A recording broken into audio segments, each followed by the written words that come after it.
দুয়ারে লোকসভা নির্বাচন আর তার আগে কিন্তু কার্যত কোমর বেঁধে প্রচারে নেমে পড়েছে বিজেপি। এই মুহূর্তে আমার সঙ্গে রয়েছেন জলপাইগুড়ি লোকসভা কেন্দ্রের বিজেপি প্রার্থী জয়ন্ত রায়। জয়ন্ত রায়, আপনাকে স্বাগত আজকাল.ইনে।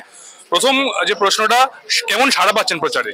বিপুল সাড়া পাচ্ছে, আগের বারে যে সাড়া ছিল তার থেকে এবার বেশি। মানুষজন কি বলছেন, কি সমস্যা রয়েছে এই কয়েক বছরে? মানুষ বলছে যে এই সরকারকে, যে রাজ্য সরকারকে আর চাই না, আপনারা আসুন, তাড়াতাড়ি আমাদের এখানে পরিবর্তন করুন। প্রায় নির্বাচন চলেই এলো, আর কয়েকদিন বাকি। বিশেষ কোনো স্ট্র্যাটেজি রয়েছে? প্রধানমন্ত্রী এসছেন, আবার আসবেন, তো বিশেষ কোনো স্ট্র্যাটেজি কি রয়েছে প্রচারে বা নির্বাচনের আগে? দেখুন, আমাদের মাননীয় প্রধানমন্ত্রী তো কালকেই আসছেন, 10 তারিখে শুভেন্দুদাও আসছেন।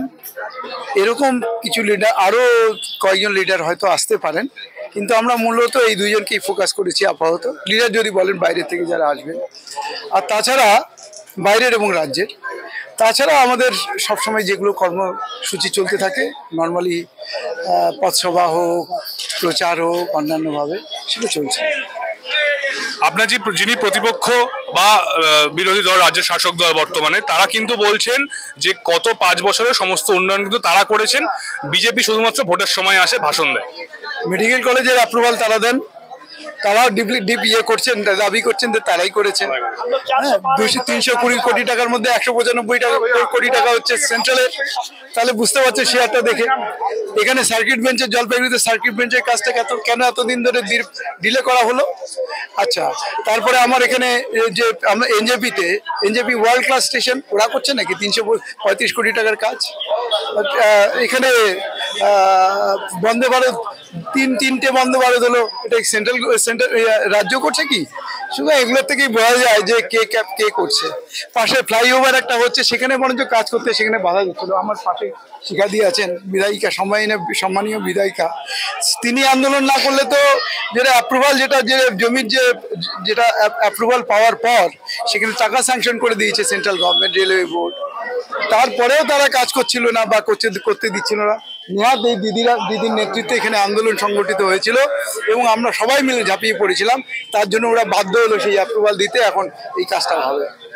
আপনার যে প্রতিপক্ষ, যে প্রার্থী রয়েছেন তৃণমূলের, তার কিন্তু দাবি যে এবারের ভোটে মানে আপনার মানে আপনি কিন্তু কোনো লড়াই দেখছেন না। উনি বলছেন যে উনি কনফিডেন্ট জয়ের ব্যাপারে। কেন?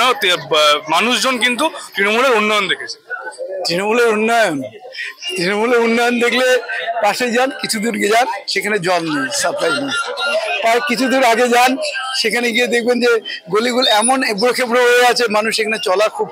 আমরা চলেছি, এখানে চলে আসলাম, আমি অনেক কষ্ট করে চলতে হয়েছে। এরকম যেখানে সেখানে দেখুন। আর আমাদের উন্নয়ন হচ্ছে এই যে দেখুন, বড় বড় রাস্তা, এখানে রাজু বিস্তার নেতৃত্বে যে কাজটা হয়েছে, আজকে যে বড় বড় রাস্তা হয়েছে মাটিগাড়া থেকে এই পর্যন্ত, এবং আমার এলাকার মধ্যে সেবক ব্রিজ, সেকেন্ড সেবক ব্রিজ হচ্ছে। আপনার কোয়ালিটি অফ ওয়ার্ক দেখুন, আপনার এই যে ন্যাশনাল হাইওয়ে যে কোয়ালিটি অফ ওয়ার্ক দেখুন, তাতে বুঝতে পারবেন কম্পারেবল, মানে ওয়েদার কম্পারেবল আর নট। আর তাছাড়া কি বলবো, যে কোনো পরিষেবার ক্ষেত্রেই তো জানেন যে এখানে পরিষেবা মানে কি দেওয়া হয়। যে কোনো অফিসে যান, পয়সা ছাড়া কাজ হয় না, কার্ড মানি ছাড়া এখানে প্রধানমন্ত্রী আবাস যোজনা পাওয়া যায় না। এখানে 100 দিনের কাজে সেক্ষেত্রে পয়সা পকেটে ঢুকে যায়, গরিব মানুষের কাছে ঢুকে না। এগুলো তো আছে। শাসক দল তো বলছে এখানেও মানুষজন 100 দিনের কাছ থেকে বঞ্চিত হয়েছে, টাকা থেকে।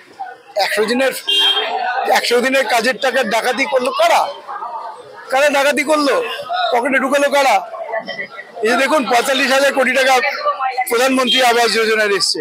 দেখুন ঝড়ের মধ্যে কি অবস্থা। শুধু তাই না, শুধু ওই যে রাজারহাট ওই এলাকা, যে বার্নিশ এলাকা, ওই জায়গাতে শুধু না, অন্যান্য জায়গাগুলো দেখেন না কি অবস্থা গ্রামের।